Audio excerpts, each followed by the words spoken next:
Hello, everyone, and welcome once again to another episode of the Get to Know OCD podcast. Ha! Lie. It's the Wednesday night webinar. Psych. Just playing with you, having a good time. Welcome to our Wednesday night webinar, everyone. Here with Lisa. Lisa's here. I got to be goofy. I mean, whenever you're on, Lisa, we get goofy. So yeah, you don't take things so seriously. Lisa, why are you here? What special month are we celebrating? Tell me, please. Asian American and Pacific Islander Month. Excellent. Yeah. Wow. Very exciting. Mhm. What is your background in all of that area? I am Chinese American. That makes a difference in the culture because we have two separate cultures, the American culture and the Chinese culture within the household. And I'm married to someone who is Filipino. There we go. Okay. Yeah. All right. Mm-hmm. Are there any food wars go on there at all in the families about who's got the better cuisine? Yeah. No, they're all tasting their own way, depending on who makes it. Yeah, sure. I didn't know if there was an attempt for supremacy of food styles at all going on there. No, not at all. It's a taste buds. As long as it's good. I'm sure it's all delicious, so that's wonderful. Yeah. Do you have a favorite, since you're married to a Filipino, do you have a favorite Filipino dish that you like? I do. We were just talking about this. Sisig. Tell me all about it. I cannot tell you all about it because I always forget what it is. My husband, it's a sisig dish. I want to say it's pork. If there's any Filipinos out there who are listening, feel free to chime in here. But I do think it's the pork. Yeah. Very good. Well, as always, we do our Wednesday night webinars. Thank you all for joining, where we just go through our scroll of questions to see what's going on out there in the world and what you're asking about. And feel free to put your questions into the scroll there, and we will read your comments and we will answer what we can. So really excited to, as always, be here and to tell all of you about NOCD, an online platform for the treatment of OCD and related conditions. If you're looking for help for OCD or things like body-focused repetitive behaviors, we are here to help. We also do work with hoarding. We work with anxiety disorders, trauma, mood issues. Happy to assist any of you. Beth is here. Hello, Beth. Welcome. I hope that things are well out there where you're at. And Lisa, as always, if you feel like jumping around or you find somebody that you want to read, go right ahead. And I'll start with Tiny Dog. Got a couple here, so I'll just kind of give a little overview. You are in the preliminaries of therapy. Your ROCD tells you your husband is the bad one, that he's the one with a mental disorder. He's spreading lies about you. There's financial discrepancy in the marriage. He's trying to steal from you. Everything wrong. It has magnified his OCD by telling you it's protect you to get away from him. What ERP can I do for now? Well, first of all, I guess I would want to know if those things are actually true, or if those things are things that OCD, and if it is our OCD is saying, what if these things were to have happened, right? So the therapy would really depend on, to me, I don't know what you think, Lisa, but on if that's happened or not happened, right? And you say your ROCD tells you these things, but I would just be curious. I would want to ask, have any of these things actually occurred? So that's where I would start. When things have actually happened, we do a different kind of therapy than if things are in the what if this were to happen, right? 100%. Yeah.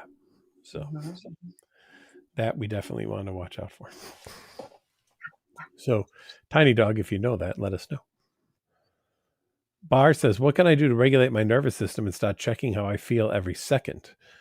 Well, I don't think you've done it every second, because you wouldn't have been able to type this if you were doing it every second. So I will challenge you on that just a little bit. I do like words. I recently moved in with my girlfriend, and my classic harm and fear of losing it all has kicked into higher gear. Had a panic attack 2 weeks before your move in. You attributed to the moving in, even though I was excited about the move. New pressures, commitment, etc. Since then, it's been panic, depersonalization, derealization, OCD, harm, theme, cycle. Oh, go ahead, Lisa. What do you want to say on that one? I've got some ideas. I just start to have the feels on that one. Absolutely. What I like to say first and foremost with great awareness around how to deactivate the nervous system or regulate the nervous system. That's flight mode, anxiety, it's a survival mechanism, and our body responds a certain way. I can share from personal experience, someone living with a history of panic attacks at this point in my life. One of the great ways to, a few things, breathing practices, grounding practices, yoga, meditation, those are all great ways to engage in mindfulness, come back into your body versus potentially when we do have panic attacks, sometimes it's our fear thoughts that can amplify those feelings of distress. So those practices can be helpful in terms of tools.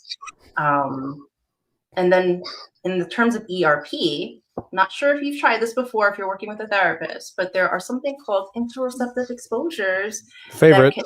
Mm-hmm. Is that what that is? Love them. Love them. No, go right ahead. Well, the interoceptive intro. Oh, I'm saying this now. Interoceptive. Thank you. Mm-hmm.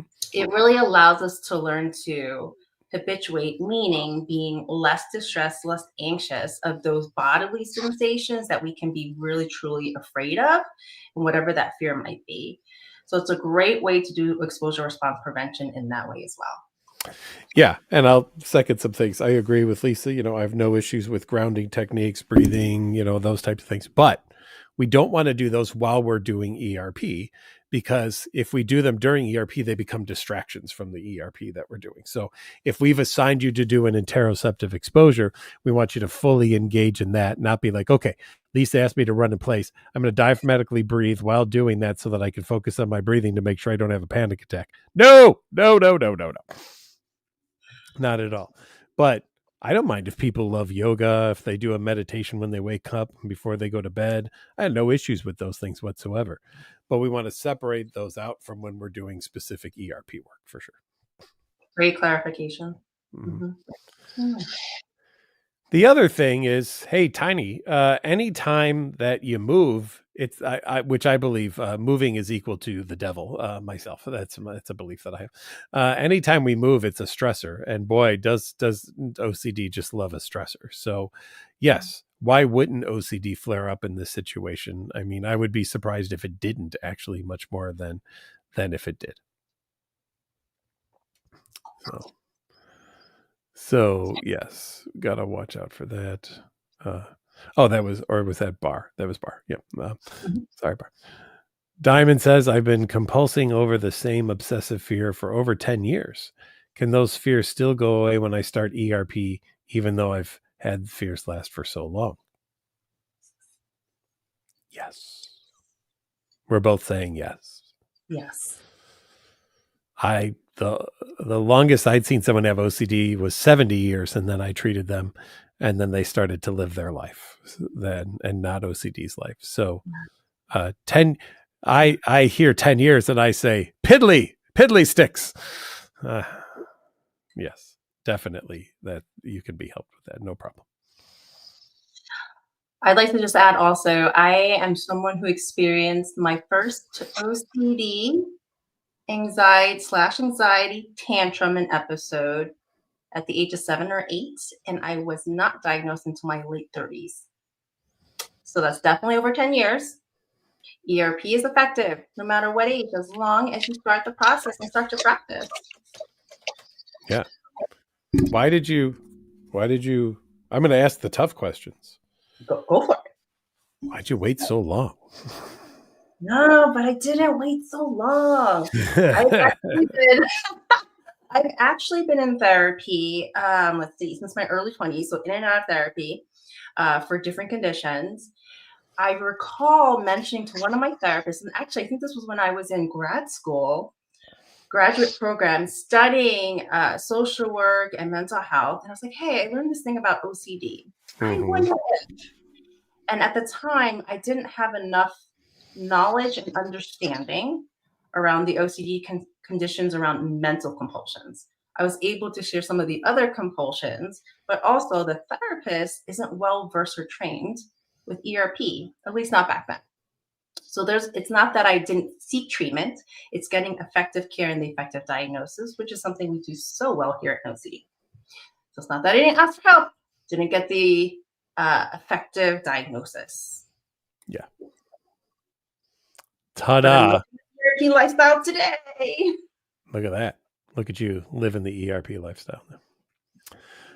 Bruce's Buzz, New York Real Estate, says, can you please discuss magical thinking in depth? This is an area not talked about much on our webinar. Okay. I guess I didn't notice it. We hadn't talked about it. It'd be helpful to give some examples, and it's very difficult common subtype. Well, magical thinking, OCD, involves the belief, really, that thoughts or things, actions can be taken or done that can somehow cause or prevent another thing without necessarily any kind of realistic, logical type of connection to that situation, right? So if I think that if I wave this paintbrush 3 times, Lisa will fall off her chair, right? Then I'm going to not wave I waved it once. I'm going to put it down. I'm not going to wave it 2 more times. And now the reason Lisa is not falling off of her chair is I have not waved my paintbrush 2 more times, right? And now Lisa should thank me for saving her. Actually, probably even. You're welcome, Lisa. I've kept you safe. So, sometimes you can see these in the form of superstitious kind of things. Yeah. By the way, Lisa, I've got a new product coming out next week. It's called Block of Wood. I will sell it for $19.99. You just carry it around in your pocket, and when you need it, you take it out and you knock on wood, and then all will be safe. You will have no problems ever again for the rest of your life because you will always have wood to knock on at all times. So. I will purchase that if it's a free 99. Free 99? Okay, I could do free 99. That's right. Only 99 cents for you then. Yeah. I liken it to this. Sometimes I tell this story. Imagine if I was just pulled into my garage. I get out of the car, the phone rings, I answer it as I'm closing the car door, and my dad says, "Mom fell down the stairs." I'm like, "Oh God, no! Yeah. Where are you at?" "We're at such and such hospital." Okay, I get in the car, I drive to the hospital, I get out there, I see my mom. She's in the emergency room. Turns out she's okay. She's bumped and bruised. There's nothing broken, no concussion, but she's a little banged up, and we get her home, get some ice packs on her, make sure she's okay, and she falls asleep in the chair because it's too painful to lay down all the way her back's hurting or something like that. And then I say to Dad, "You good?" I drive home, and then I get home and I pull in the garage and I close the car door, and you know what? That just I don't know, just didn't really feel right. So I open it up and I close it again, and this time it felt right and it sounded right. And oh, look, no phone call. Everybody's safe. Maybe the reason my mom fell down the stairs was because I closed the car door the wrong way when I got that call. And now, if I could just make sure that I close the car door the right way every time going forward, nothing bad will ever happen to anyone I know ever again. And now fast forward to 3 months down the road, and it is 3 a.m, and I'm out in my driveway and I'm slamming my car door trying to get it shut the right way. And the police pull up, and I'm like, "Hello, officer." I see we got some noise complaints about car door being slammed. And I have to think quick. So, "Yeah, officer, I don't know what it is. I just, the door won't stay shut." And the police officer says, "Mind if I try?" I say, "Please, officer, go right ahead." Officer closes the door, and the seems to work. I say, "Officer, you're a genius. You know what I'm going to do? I'm just going to I'm going to pull in the garage now. I promise I'll shut the door. Won't be any more problems tonight." And the officer says, "All right, but this is your warning, right? No more complaints." "Okay, officer." Now, I drive it into the garage. I close the garage door. Of course, that police officer did not shut the door the right way at all. So I have to continue doing it until it's just right. But at least I'm behind the garage door now. I'm not going to get any more noise complaints. But it might take me a few hundred more times to do until I feel as if I have the right feeling, the right association with this thing. And I'm certain, quote unquote, that nothing bad will actually happen. Do you have any thoughts on that, Lisa, or areas? Uh-uh. Are there, as we talk about AP, Asian and Pacific Islander history, are there any cultural components that you can think of that come into treatment at all with OCD that you Mm-hmm. see? And I think that what a nice little segue into maybe that discussion a little bit for some of our listeners to learn about. Appreciate the segue. And HG, thank you for writing. Sisig is a traditional Filipino dish of savory, fatty grilled pork with a sour and citrusy flavor. Oh, okay. Well, sounds Thank you lovely. for that reference. Mhm. My husband will thank you for that. What I will say, and this is in reference to like there's a few things within separate cultures, and I want to point out that there's been studies that have been done around the different Asian slash American slash Pacific Islander and other Asian cultures that I want to say. Oops, my oh, what I want to say around this, if you've ever taken a look at the IOCDF website, they do have a handout on tips for clinicians, but I think it's also helpful for anyone to read through this information here, where one, especially in the Asian cultures and other cultures as well, um, when you come from a culture where mental health is not actually discussed, there's this shame and stigma behind pursuing mental Mm. health treatment in general, let alone OCD treatment. That's first and foremost. So going through the process of my parents are unwilling to even talk about this. That means I'm not parents, caregivers, and generational. In my community, we don't talk about these things. So then it may not occur to us, and I don't want to generalize, but it may not occur to us. We're not Mhm. aware to pursue mental health treatment. One of the things I'll specifically call into awareness on the IOCD website, they do include, and I'm referencing this here on the left side of my screen, the most common obsessions and compulsions related to OCD for Asian countries and also in America: contamination, symmetry, violence and aggression thoughts. There's also the pathological data, as we know this to be, the repeating behaviors, religious, somatic, and sexual. So, what's really interesting about these obsessions, the top three that I just called into contamination, symmetry, and violence slash aggression could be harm OCD or suicidal OCD. I've had these three themes. I've lived with these three themes before, and I'm like, Mhm. And when we talk about the cultural component, I really appreciate this conversation. With the culture, there's something about presenting a certain way to the public eye. You don't go outside the family system because you want to save face. That's a term where, again, it's about family honor. It's about how you present yourself in a more perfect way. You're honorable.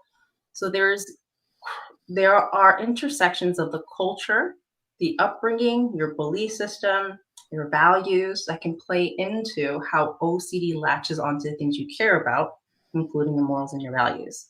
And I can 100% give you an anecdote around this, personally speaking.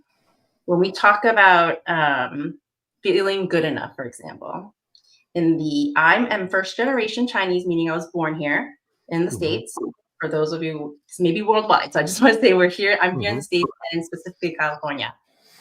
So I can share that I was not good enough as a Chinese person. They call that ABC, American born Chinese. In Chinese, they call that Cantonese juxing, which is actually an insult. from the Chinese elders to say that you have lost your culture. You're not good enough in the Chinese culture. And then the same could be said on the American side because we were not good enough as Americans either. So in that respect, the rules, the belief systems that were integrated is very interesting in how OCD can latch onto these things. Yeah. So it's hard to win in that situation, isn't it? Right? Yeah, it is. It's very hard. So there's I think on the NOCD website, I shared in one of my journeys around the cultural war in my head. It's not good enough here, not good enough here. What was the perceptions? So many things showed up there. And sometimes how this impacts is when we're doing the work, there's also, when we talk about shame and stigma, I'm not surprised that I have more members working with me or requesting to work with me who are part of the Asian cultures. I'm not surprised. Although it's unnecessary, but again, there's that stigma attached to seeking mental health support. Hence why I share my story, hence why I come on to these webinars. When we share our stories, it lets other people know, especially in the Asian cultures, and that's one of my really big passions in life, is to say, hey, this happened to you. It's partly genetic, partly environmental, and some other things.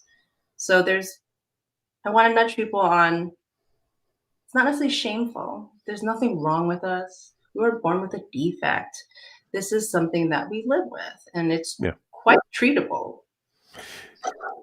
I want to ask one more question on that, if you don't mind. Go for it. So you said the elders. So let me think of that as grandparents or above, right? And it could be parents it could be, but I'm just wondering if there's this grandparent idea of what you should be in terms of your Chinese culture. Your parents who have brought you here to America, or or came here, and then now you're born here. They're kind of in the middle, and then you're, quote, more on the American side, being born here.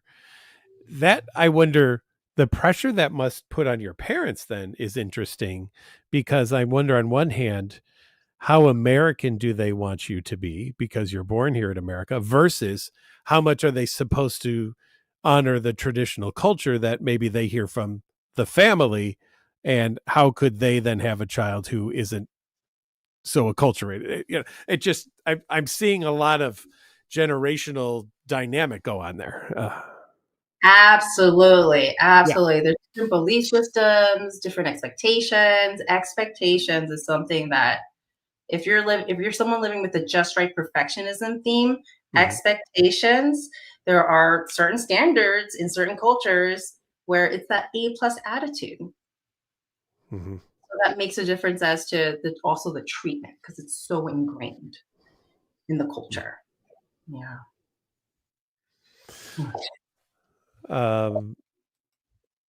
Let's see. My buddy Claude Thompson asks, what do I do in the moment when I get a physical sensation? You live with it. You allow it to be there. I would ask you this, Claude. Who doesn't get physical sensations throughout the day? Right? Whether you have health anxiety, somatic symptom disorder, OCD around this, who doesn't have one of these symptoms throughout the day? Right. So to me, the symptom is not the problem. The physical sensation is not the problem. The reaction to it is where we really come in and intervene. And so I would take a look at being less concerned about what is the symptom and the sensation, and more concerned about being able to go, okay, there's that, fine, and allow yourself to kind of shake it off, instead of read into every single one of these things as, oh, now I must go to the hospital to be checked out for something. So that's where my intervention would go. Yeah.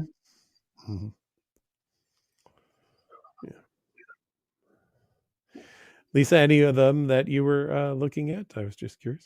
I just wanted to add with the palpitations and the GI upset. One of the things I want to also put out there, and I'm laughing so hard because in my early 20s, before I was sought mental health treatment, I did not know back then that GI issues are quite common for people who live with mental health conditions. Hmm. Because of the stress response, because of the anxiety response, and it has an impact on our bodies. There are strategies you can use outside of ERP to manage if you do have a health concern like GI upset, chronic GI issues, which I do have. It's treatable with dietary changes in addition to ERP treatment if that's where the somatic health concerns are. So I kind of also want to say how there's problem solving, but there's also ERP treatment. So basically, what's in our control and what's outside of our control, and letting go of maybe the meaning that we might be making out of those sensations. And I think that's what you were sharing, Dr. McGrath. It's the reaction to it. Yeah. Yeah.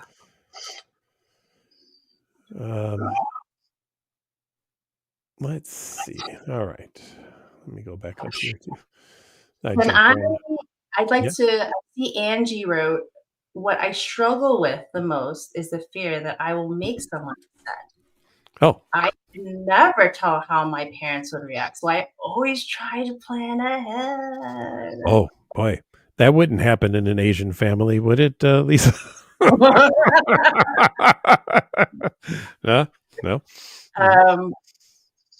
I have so many stories, but I know you do. I know. That's why I said that.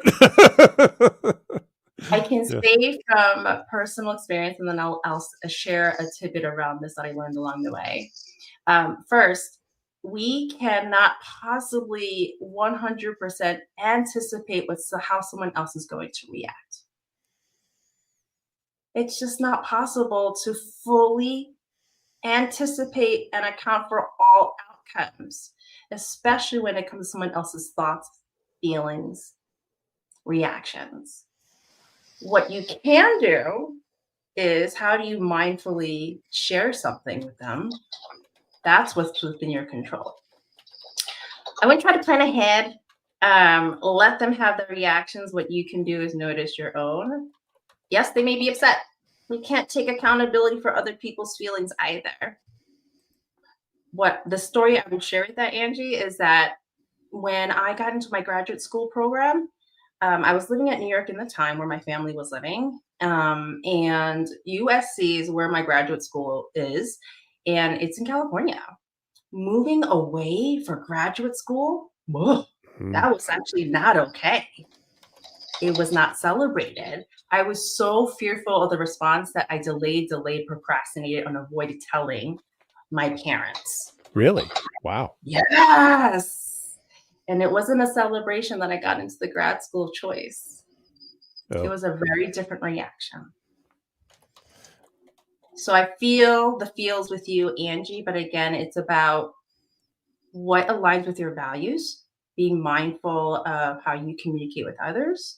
Again, you can't plan ahead for all those things. It's just not a value-based activity to do.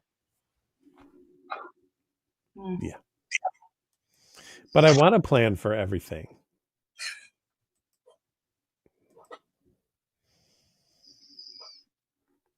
Right. Say no, thank you. Say no, thank you, Doubting Thoughts. Yeah. Mm-hmm. Mm-hmm. Oh, yes. So, did you have more on another side, the less personal side, or anything else you wanted to go on that?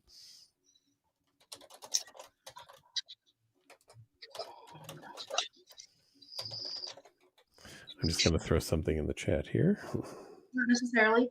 I would say, though, is that with fear, what we can do with fear, and I really like, there's an article, maybe it was Psychology Today that I'm referencing, where the writer wrote that the opposite of fear is actually knowledge and understanding. And sometimes when it comes to other people's reactions, there might be a misunderstanding of what people are saying or doing. So sometimes communication is just really key there, just effective communication. So just depending on what the fear is based on. Mm-hmm. Yeah, and people will get upset. That'll happen. Yeah. Let them be upset. Right. They have the right to have their feelings, and so do you. There's a lot of that kind of goes with this idea that I'm not supposed to have certain feelings, or Mm. other people shouldn't feel certain ways, or I'm responsible for other people feeling the feelings. Oh, what? Yeah. What does that say back there? You want to just point It's that out? okay to feel all the feels. Feelings. It's okay to feel all the Mhm. feels. Yeah. Hmm. Yeah. Feelings are neither good nor bad. They're just feelings. It's all data points for us. Hmm. Mhm. Jose asked more things about working at the car dealership. Jose, I'm going to say the same answer applies that we gave you last week to your question about tires. And I would just apply it now to what you say about electronics as well, right? That is one of the things that I get sometimes. And Lisa, what do you think about this? But people will come up and change a word in a question and feel as if now that requires an entirely new answer, right? Because I've changed a word or a topic. But ERP works for all subtypes and all manifestations of OCD. So, Jose, if you're worried about something touching a tire last week, and this week it's of the electronics, and next week it's the leather interior, and the following week it's the quarter panel, and the next week it's the license plate, just we changing the thing isn't going to necessarily change our answer, right? It's all going to be you, Jose, learning that you can live with doubts and insecurities and uncertainties without having to chase an answer down for all of these things, because only by having an answer to this will I be fine and everything will be okay, right? It doesn't work that way. As much as we would like it to, it does not work that way, right? So, so how does it work? Practice being uncomfortable. Feel all the feels, right? Mhm. It's really about learning, and I say learning for a reason. When you work towards getting better with ERP treatment, you learn to be more comfortable with being uncomfortable. So Yeah. the practice makes routine, practice makes progress. We can handle the discomfort. We can. Yes. Mhm. But we have to practice doing that, Practice, right? practice, practice. Exactly. Practice Mhm. doesn't make perfect, it makes routine. The more you practice something, the more you develop that into your routine, right? Mhm. If practice made perfect, well, 90-year-olds would be the best walkers in the world, right? And drivers as well, right? Um, if practice made perfect, musicians, once they joined the Chicago Symphony Orchestra, would never miss a note again, right? But Mhm. they do miss notes, right? They still practice to be at their top of their game, Mhm. you know. So when we've set up for ourselves perfection as our goal, we've already failed. Because to truly be perfect means I will believe it's perfect, as well as the 8.5 billion people who live on the planet will also believe it's perfect too. And I don't see that happening. Right? I just don't see that happening. Mhm. Yeah.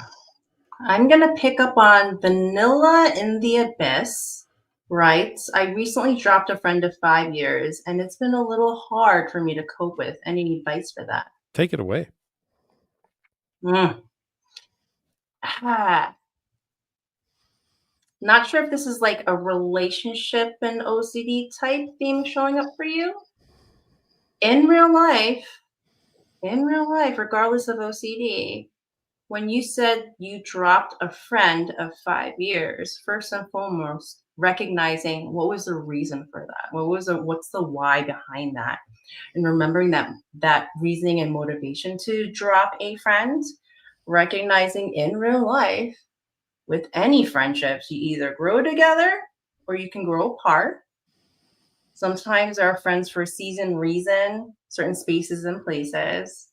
And yes, it's hard. It's hard to cope. It can be hard to cope with.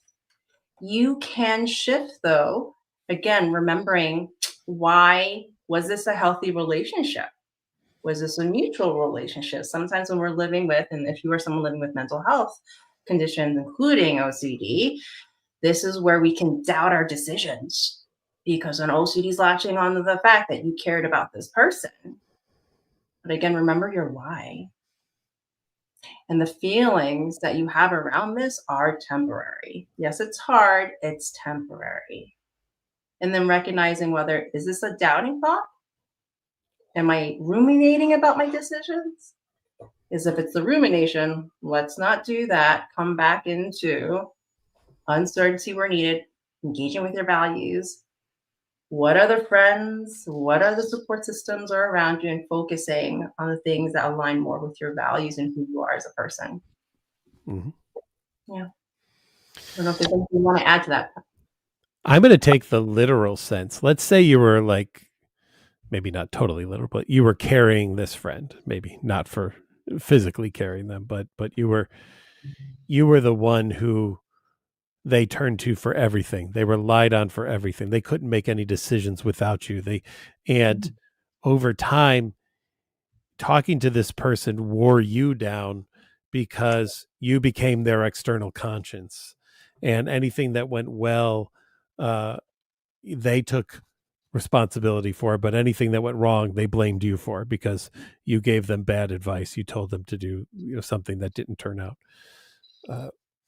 I would always hope that we would have an honest discussion with someone about that, but in the end,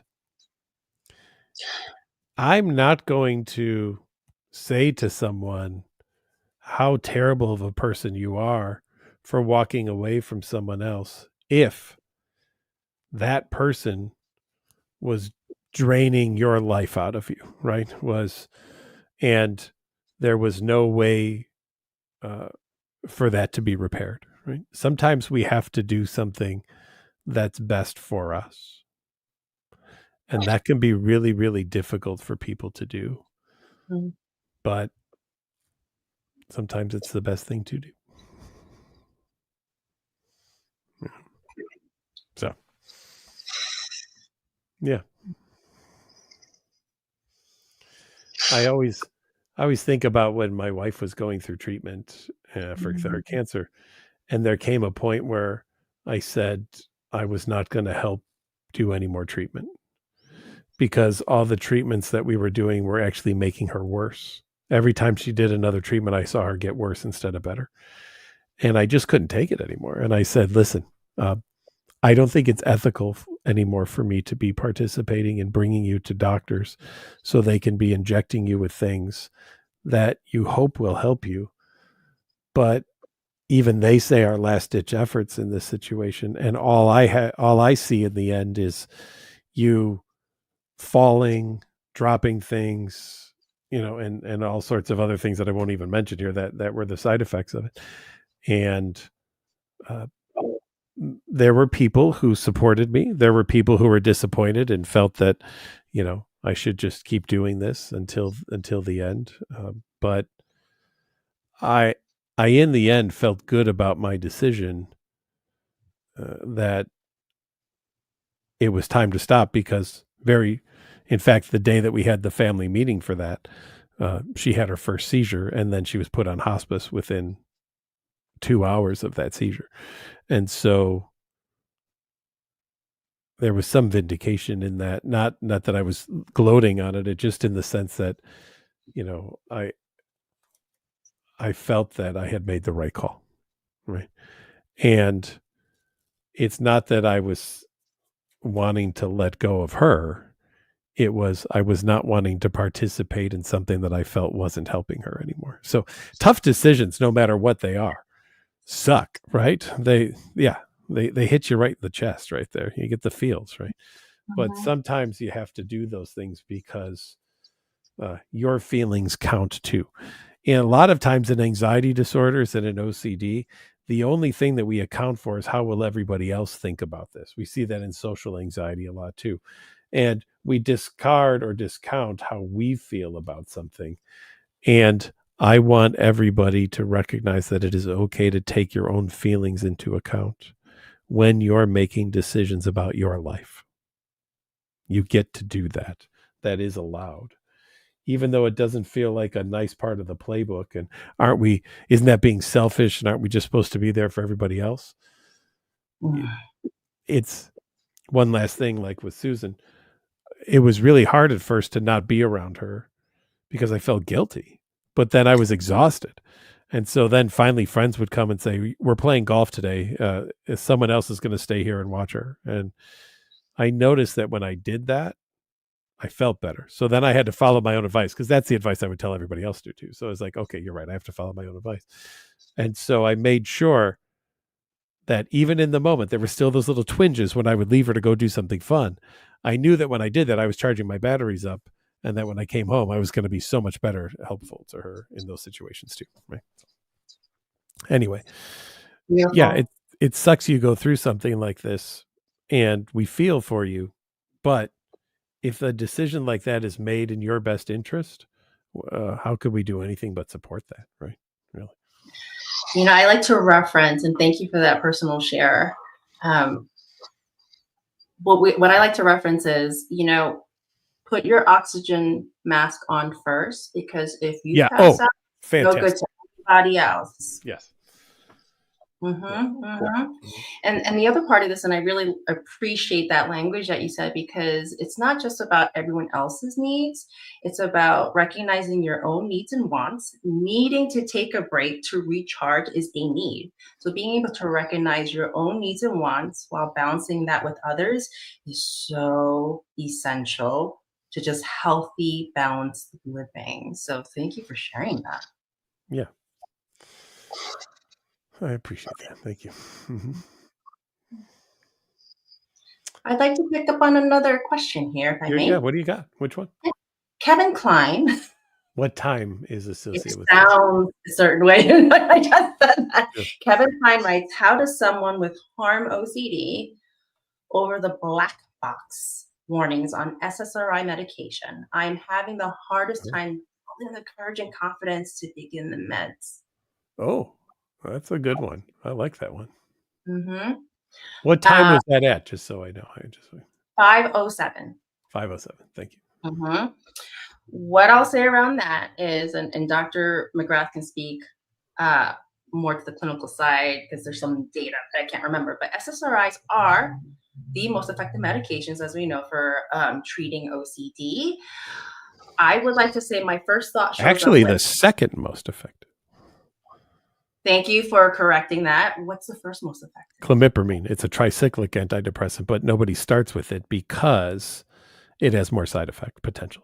Oh, thank you for that clarification. Thank you. Yes. Mhm. What I will say around the black box, we know in the industry that there is nothing that's 100% side effect free. Mhm. No certainty around that. It's just like when you go to the doctors, any single time you get any type of care, there will be uncertainty there. I could tell you stories about this, but I won't right now. What I will say around this is, yeah, you can have your fears, you can have your worries. If you are willing to try this and see how it goes with that uncertainty, first and foremost, we do know the effectiveness of the SSRIs. That's the information and knowledge that you have. Is it possible you'll have side effects? Is it possible something serious could happen? Sure. It may or may not be probable. What I will say is, with folks, I say, first and foremost, talk with your doctors around this, talk with the medical folks around this. Your prescribers can let you know what the risk levels are. And then the question becomes, is the possibility of this risk outweigh how I can possibly feel better, get more well with using this medication.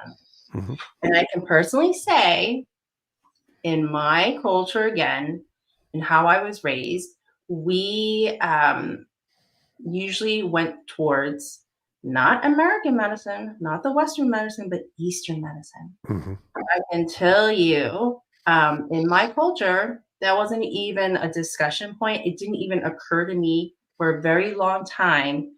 I was resistant to taking medications for that Mm-hmm. reason. Not even Tylenol, introducing something to my body in that way. What I want to say around SSRIs, I can definitely say how, depending on life stressors, trying out medications is like ERP. It's like an Mm-hmm. experiment. Will this thing allow me with time to feel better more so than the actual side effects, I want to say, because sometimes you don't necessarily have all the side effects that's indicated. So yes, there's some risks to taking medications, but you want to take a look at risk versus reward. One of the great things about in present day is that we have so much information about the effectiveness of both ERP and how this can work also for folks who might need medications. There's so much data to support that this can be an effective treatment, ERP plus the SSRI medications. So I think it's worth a try. I did, Yeah. and it's helpful. It really is. The other piece too is the only people that I've ever met, and this is just personal, but who've ever taken out those sheets and read them all are people with OCD. Just being honest, right? Just saying, I've not met anyone else who's ever pulled out that little sheet and unfolded it from the 90 folds that it has until it's as big as your wall and gets out a magnifying glass and reads them all, other than people with OCD. I will say that people who might have some high risk health conditions also will refer to that because there are contraindications Sure. and side effects, definitely. I think some people might go to that one area, but I'm saying read it all, the entire thing. No, I'm not saying that's diagnostic or anything. I'm just saying they're people with OCD, the only ones who have ever told me that they've done that. It's that zooming in onto the information that you are most worried about. Mm-hmm. Yeah, yeah. Yeah, absolutely. A couple of people are saying, are chuckling at that one. That's funny. uh, let's see.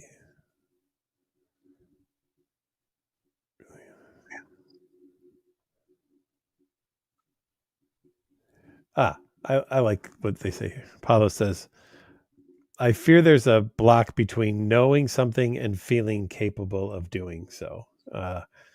You know, I think that that's interesting, and that talks a lot about even the definition of OCD. People with OCD will say, "I know this makes no sense, but what if?" And so, right, there's the knowing and the feeling, and they're very different in OCD.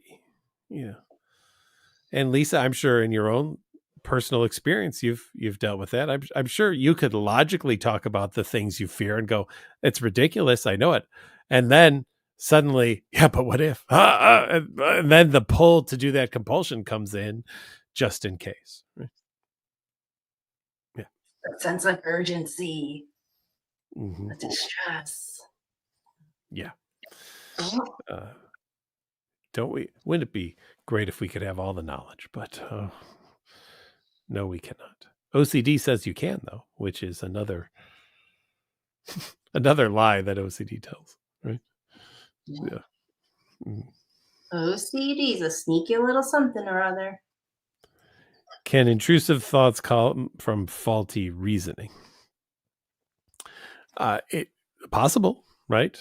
But they could also come from a news story that you see, and then it triggers something in you, and you're, oh, what if that happens to me, right?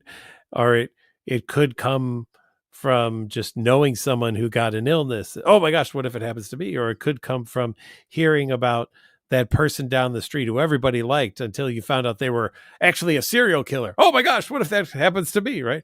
An intrusive thought or image or urge could come from anywhere. Absolutely anywhere. I'll make one up right now. Lisa, the sign behind you where it says all the feels is in red. Red is maybe sometimes used as the sign of the devil. Oh, Lisa, now that I've thought that, it must mean that I'm satanic, right? Now, look at some assumptions that I just made there very, very quickly, right off of that, right? Am I right? Is that all true? No one could say it's absolutely true. No one could say it's absolutely false. But a bunch of you could say, but what if it is true? What if it were true? Wouldn't it be best then, just in the chance, just in case, to do something to neutralize that? Or else, in case it is true, then now we're leaving that be there? Ooh, that's bad. We can't leave that be there. It's not worth the risk. And so it's probably best just to do a compulsion just in case. Right. And I just made that one up. But yeah, it can absolutely work like that. I'm silently laughing to myself because there's a bunch of messages about crabs, and I'm not sure where this came from. Oh, it's Beth. Beth has crabs at home. She raises crabs, and so she likes to talk about crabs fest. And then once in a while, someone talks about they think crabs are delicious, probably just to antagonize Beth, and all sorts of things like that. So, yeah, it's just it's what we do. Does ERP work for cancer? ERP can work for a fear of what if I have cancer, right? Or what if I have any other medical condition. Obviously, it's not a treatment for cancer. We would not do that, but it is definitely something. If someone has a health anxiety around there, that we can do that for sure. Oh, above Vanilla says, hearing the words "I love you" hurt more than "I hate you." Would that because you know it's not true? I think it's also. I mean, I don't know. I can't say anything that I know about that relationship, but one of the things, and Lisa, I'd love your opinion on this. I think people with OCD really hate a compliment, and the reason is, once you get it, you have to keep living up to it. And I'm sure, Lisa, there's some cultural aspect in this too that would be interesting to talk about. But once you get a compliment, you have to live up to it, because if now you don't live up to it, you've failed in that area anymore. But your thoughts on that? I'd be interested to hear what you say. I would say this is from a racial and ethnical perspective.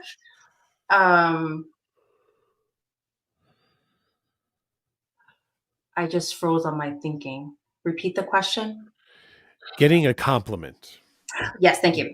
So, I will say, I don't know, depending on your culture, if you are within your home system, also in your immediate neighborhood, religious practices, when you compliment the person, oftentimes in most Asian cultures, I want to say, but again, I don't want to overgeneralize. It's not about the person; it's actually about the collective. Okay. It's about the family. It can often be about the team. When the company does well, everyone does well. So it's not that you're complimenting the person, because it's about the greater good of the collective. So I think that's a really interesting cultural standpoint. Also, in certain cultures, if the culture tends to more criticize versus praise, it can be so uncomfortable to receive praise Sure. or compliments. Yeah. Because that in itself is just uncomfortable, regardless of living with OCD. Well, that makes a lot of sense. Yeah. Mm-hmm. Yeah. Someone said exposure therapy can help treat allergies. My niece was allergic to eggs. Now she can eat them thanks to exposure therapy. That's different than exposure and response prevention therapy. I just want to say. So what we're talking about is exposure and response prevention therapy. We expose people to whatever the intrusive or unwanted or ego dystonic thoughts, images, or urges are, and we have them do the opposite of the compulsion. We teach them not to do the neutralization effect versus what you're talking about, exposing people to things you're allergic to at small doses and building up. Yes, I went through that myself, saved my life. I mean, the allergy shots I did over the course of 8 years were some of the best things that I ever did for my health. I went from being sick constantly as a child to I have not taken a sick day in 20 years at this point. So it's amazing for me what that helped to do to my immunity to things, which has been nice. Beautiful. I want to share, I know we're coming towards the end of this webinar. I wanted to share something I could share with a member this past week around how I do ERP in present day. Sure. And I also want to put out there, yes, I work here at NOCD, but I'm also someone who was trained by NOCD to do ERP, and I do my own ERP work. I've Nice. never actually received ERP from another professional. Mm-hmm. One of the things I think is really great, I'm just going to share this anecdote about everyday exposures, response prevention. When it comes to contamination, it doesn't matter what the contamination fear is, but my response prevention is not to avoid certain things, avoid avoidance. What I mean by that, I'll give you an example. Culturally, we don't walk into people's homes with shoes. Right. At least Chinese culture, different Asian cultures and non-Asian cultures actually do that. But the point is, that then becomes a certain rule, and then bringing in contaminants into the household. So for me, I was wearing slippers on the first floor, and I realized what I was doing. I was taking off my slippers before I went upstairs because in my mind, I'm mentally contact tracing. Oh, there might be possible dirt from the first floor because of the doors right there. And then it might go up to the first floor. So what I do instead, I don't avoid. I wear the slippers up to the second floor. And then I said, yep, this is happening. Everything is dying, contaminated. Yay! Ta-da. Ta-da! Yeah. That's how we do ERP. We're getting a lot of house slippers going on here. Yeah. Mm-hmm. So. Well, Lisa, thank you for joining. Any final words you want to give to the audience before we take off for the evening? I want to say to folks here, thank you first and foremost for joining. Thank you for doing the amazing work that you do just to get better and stay better, as we say at NOCD. It's not just about how you can get better, because when you get better, the people around you experience you feeling better, and it has those positive and healthy ripple effects in your life. So Yeah. thank you for doing the work. It's hard, but so worth it because you can get well with practice. Right. I'm the trained therapist. There you go. And thank you for joining us once again on our Wednesday night webinar brought to you by NOCD, an online platform for the treatment of OCD and related conditions. We work with things like hoarding, body-focused repetitive behaviors, tics. We also do one of my favorite things, the NOCD 411 sessions. If you are a friend or a loved one of someone who has OCD, but they might not be ready for primetime therapy yet, and you'd like to get some questions answered about it, well, we'd love to help you out. So it's not a therapy session, but we'll do a session with you to give you kind of a one-on-one, almost like this webinar, just you to ask all the questions you want and have a great conversations. And it is Mental Health Awareness Month, so just keep that in mind, everyone. It is Asian and Pacific Islander celebration month. Is it a history month or a celebration? Heritage Month. Heritage, Mhm. Heritage Month. I knew there was an H. I was blanking on the heritage there. Thank you. Heritage Month. So exciting to have you here. Shout out to my relatives who are, as my sister jokes, half Irish and half Chinese. They call them Chirish. My niece and nephew. So, yes. So love that. So much fun. And be well, everyone. Be good to each other. We'll see you next week. Bye. Take care. Bye.